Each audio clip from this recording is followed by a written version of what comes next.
ಇನ್ನು ದೆಹಲಿಯ ಸಂಸತ್ ಭವನದ ಎದುರು ಪ್ರತಿಭಟನೆ ನಡೆಸ್ತಾ ಇರುವಂತಹ ಸಂದರ್ಭದಲ್ಲಿ ಇವತ್ತು ದೊಡ್ಡ ಹಂಗಾಮವೇ ನಡೆದು ಹೋಯಿತು.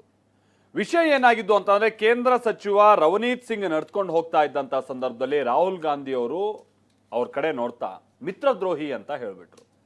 ಅದಾದ ನಂತರ ಅಲ್ಲಿ ಬಹಳ ಕ್ಯಾಶುವಲ್ ಆಗಿ ರಾಹುಲ್ ಗಾಂಧಿ ಅವರು ಕೈ ಕುಲುಕೋದಕ್ಕೆ ಮುಂದಾದ್ರು. ಆದ್ರೆ ರವನೀತ್ ಸಿಂಗ್ ನೀವು ದೇಶದ್ರೋಹಿಗಳು, ನಾನು ಕೈ ಕುಲುಕಲ್ಲ ಅಂತ ಹೇಳಿ ಹೋಗ್ಬಿಟ್ರು. ಈ ವಿಚಾರ ದೊಡ್ಡ ಹೈಡ್ರಾಮಕ್ಕೂ ಕೂಡ ಕಾರಣ ಆಯ್ತು. ಬನ್ನಿ ಏನಾಯ್ತು ನೋಡೋಣ. Here is a traitor walking right by. Take a look at the face. This is what it looks like. Hello, brother. My traitor friend. Surrender. Don't worry, you'll come back.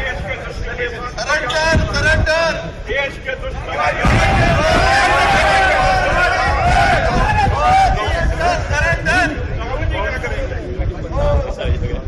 The thing is, here is a traitor walking right by. Take a look at the face. This is what it looks like. Hello, brother. My traitor friend. Surrender. Don't worry, you'll come back. Surrender. देश के दुश्मन.